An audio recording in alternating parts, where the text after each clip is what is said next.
episode of the Cartoonist Consultant Podcast. I'm your host, Zoe Zuzu Cartoon Sug, and today we're going to be talking about making an impression when you first meet people. So, there's a pretty ancient advertising principle called the Rule of 7. It states that a potential customer has to see your product or service about 7 times before they actually start to take notice of it or even remember it. And of course, for this podcast, we're assuming that your product or service is your work. This actually goes a long way towards explaining why my hair has been pink for 7 years. It's a pretty unique hairstyle. I mean, it's shaved on one side and dyed neon pink, so I'm pretty distinctive in a crowd. I'm also absolute shit with names and faces. I have goldfish memory, as I call it, so I might remember a certain component of somebody, or like maybe what their outfit looked like if they were in cosplay, but I'm not going to remember them by the next time I meet them.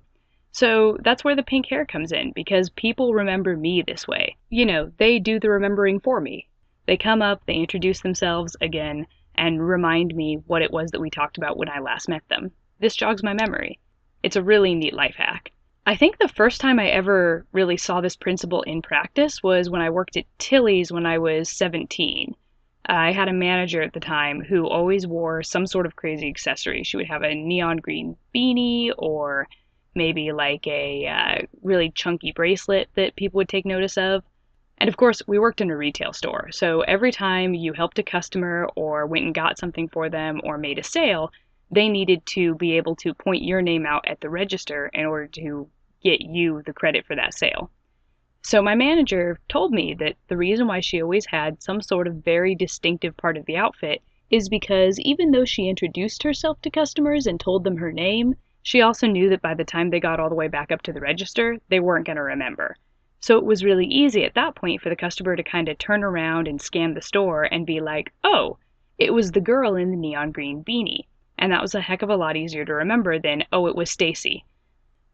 So it's kind of the same thing with the pink hair. People will just come up to me, and I feel like a lot of creators do this, where you end up walking up to somebody and you're like, hey, I think I know you. Do I know you from somewhere? And both of you agree that you have definitely seen the other person somewhere. Thereby ensues the 10-minute conversation where you backtrack the last 7 conventions you've been at and try to figure out which, thing you actually met the other person at. But it works, right? Because people remember me enough for me to come up and start that conversation. Or for them to come up and start the conversation with me. In my opinion, this concept shouldn't be that new to cartoonists. I mean, we literally distill people into their simplest characteristics all the time. I mean, Rick and Morty are constantly wearing the same outfits. Rick will never change his hair. That's how you know which Rick is the C-137 Rick. I mean, I remember being in probably kindergarten when I watched Doug, that Nickelodeon cartoon with the kid with the sweater vest. And there's this really great joke at one point where he opens up his closet and there's just like 20 different identical outfits of the green sweater vest and the khaki shorts that he always wore. And so I always just think it's funny because it's very natural for cartoonists to, distill people into a couple of characteristics.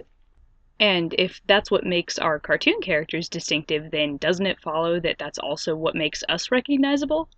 I do think that there is partially some hesitation from artists just because it is a little bit scary to think about committing to one thing for the rest of eternity if you're branding.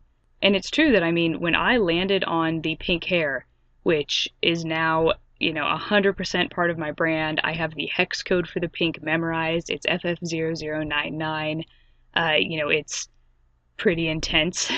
And at this point, it's been pink for so long that it's also let me just pick up pink accessories as I go. So, I just got a thing of neon pink mascara that's going to go over my left eyebrow so that it matches the hair. So that when I'm at Dink Denver, I'll have like pink hair, a pink eyebrow, probably my pink Doc Martens, and of course my, entire booth is covered in a neon pink tablecloth. So at this point, it's gone way, way beyond the hair, and it's just my entire being, I think, at this point, is neon pink. But I'm pretty sure that I had the Zuzu Cartoons username before I ever went permanently pink.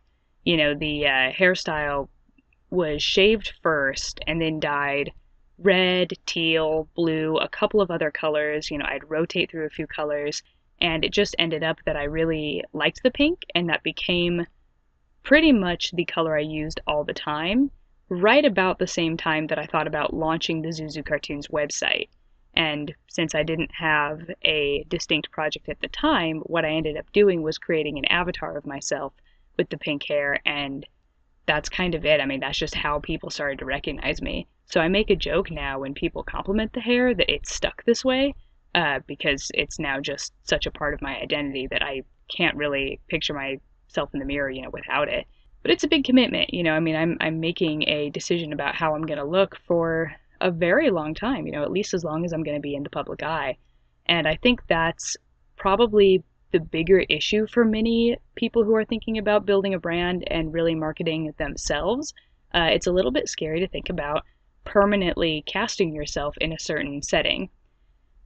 I think my answer to that is, I'm going to go back to my manager with the beanie. You don't necessarily have to do something permanent to yourself, right? Maybe you really dig the color neon green, and so you have a beanie that you wear to a bunch of shows. But, beanies kind of fall out of fashion. It's not really your thing anymore. But it's still neon green. I mean, you can still like that color. You can still build your booth around that color. You just might switch to a jacket or a pair of shoes instead of the beanie. And the other nice thing about that is if you choose something that is part of your outfit to distinctify yourself, you're also off whenever you don't wear the beanie. I will say there's been a couple of times that I've wanted to go to an event and have thought about, wearing a hat or somehow trying to figure out how to cover up my dang hair so that, not everybody and their brother recognizes me. It's sometimes a little bit difficult to live, privately when there's something permanent on your body that marks you. But I also don't think that every person's brand needs to be permanent, right? You can definitely curate some things about yourself that other people recognize instantly that doesn't have to be a long-term commitment on your part. I think the other thing that is unique perhaps to myself is the fact that I do market only myself, right? I mentioned in the first episode that, I am more of a publisher of a bunch of different comics that I do than any one creator of one long-running series. So there's a few cartoonists that I follow that have a couple of long-running series, and, let's look at Shen Comics, actually. That's a great example. The guy himself is not particularly distinctive. If I ran into him in a grocery store, I wouldn't necessarily know him. But his comics are super distinctive. His style just leaks through everything that he doodles. And because he's been doing Shen Comics for so long, they can just very easily go on everything. Whatever business cards or booths or books or anything that he feels like doing, he can just put Shen Comics on and people know exactly who he is. I think that is probably one of the big advantages to doing one series and sticking with it, is that you get to build a brand around that instead of building a brand around just yourself. Because at that point, people might not know you specifically, but if they know your thing, they can connect the dots pretty quickly. I have absolutely no problem with trying to manually jog people's memories either. So at one point I worked with a writer who'd won a couple of awards. They were pretty well known within their very niche section of genre. But the problem is that they're a prose writer. It's very difficult to tie in any kind of a visual cue with something like that. And the reason why that is still so important, and the reason why there's still a market for graphic designers and book cover artists and things like that, is because visual information is still huge part of the way that our brains absorb information. People tie information instantly into a visual cue. So what we ended up doing was actually putting a QR code onto the business card.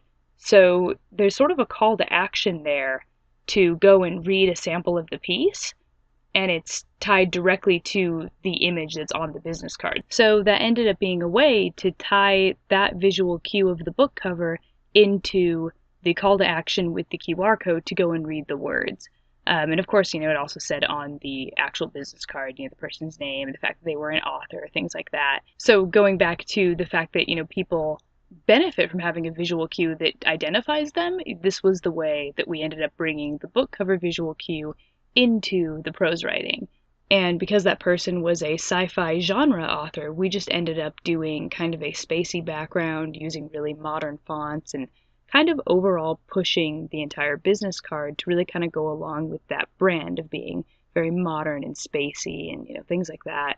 So at that point it did link over to a particular book, but it also fed into the larger image that this author had of being, sci-fi. So even though the author themselves wasn't particularly distinctive, they didn't have a lot of visual cues going on in their booth or just in their everyday appearance, that business card kind of ended up filling the gap, right? Because now if someone sees the sci-fi space image that this person had on their business card, they'll link it over to that work. So there's kind of ways to, I think, force your content into just everyday business things that you need to do as a professional. The call to action that was within the business card, because they already had to have a business card anyway. You may as well link over to your actual portfolio piece at that point. A lot of the principles of graphic design are also pretty subconscious. So for instance, it's pretty common in design theory that you make your headings sans serifed and a little bit bolder than your body copy, which is usually a serif font. So if we extrapolate that into, say, an artist's style, there's going to be a lot of choices that artists make individually that also help them stand out, beyond other artists. So some people choose to work in colored pencil, some people have a really distinctive way of drawing faces or perhaps doing cast shadows. So your style as an artist actually also goes a long way towards just branding yourself, making yourself stand out from other artists.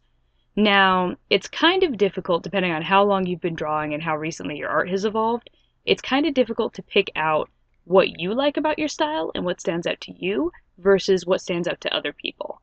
So somebody at one point compared my drawings in my college newspaper strips. I think they said it was peanuts mixed with anime. And that made sense because my characters had very spiky hair, very pointy chins, sort of a mannequin-esque bodies, like they were a little more developed and more naturalistic than, like, say, some of the Peanuts like cartoon characters. But the eyes were still just dots. I didn't really get comfortable drawing eyes until maybe like a year or two ago. So it had this very simplistic kind of Western facial expression, but then very like anime-esque like body types and hairstyles. Now, honestly, it wasn't really something I was proud of, right? I mean, because, the faces were that way because I didn't like the way that I drew faces. And, learning what things you want to improve on in your style and what things you want to embrace is going to be very much on you, and it's probably going to be a little bit of trial and error before you figure that out. But, the point is, if you want to go that route and really kind of not play so much on a particular thing that you have curated to stand out, but if you want to kind of take some subtler things that already exist in your art, get we'll call them a quote-unquote a focus group. Some collection of people, and sometimes this is family and friends, sometimes this is not, but a collection of people who know your stuff fairly well. I've read, a number of things from you, but who also are not afraid to, offend you, because you want the truth here. But get kind of a focus group and have them sort of look at your stuff, maybe make a list of like what stands out to them, good and bad, and then kind of compare that across, a couple of different people and across what you think about your art and make that decision from there. Because, you may have one or two things in there that you have never noticed before that other people think is really distinctive about your artwork. Or you may decide that you don't really agree with the things that people think are distinctive about your work, and from there you may end up concentrating on something else. I think that all artists have a particular style, and so your style will just make you distinct from everybody else who's out there, on the internet, in your art class, whatever. And so really at that point, the more you work with your own style and the more you mature as an artist, the more you'll find other things just to push in your own artwork. I also think that style is a bit of a slippery thing to get a hold of. So if you really want to play up certain elements, again, you would have to think about what you want to commit to as a brand and what you are comfortable staying away from. So there's some artists that just weren't comfortable working in color when they started out, but now because everybody knows their work in black and white, it's kind of hard for them to justify branching out into color. So again, it's something to be a bit cautious about as far as, If you make your stuff all look one way and then you decide to change it, you run the risk of losing a lot of your fan base at that point. So that pretty much wraps up my thoughts on establishing a visual cue with which to build your brand. You can do this in a number of ways, whether that's rocking a personal style, promoting a series or set of characters, or simply using your natural stylistic choices in order to guide your decisions while you promote. This has been the Cartoonist Consultant Podcast, and thank you for listening.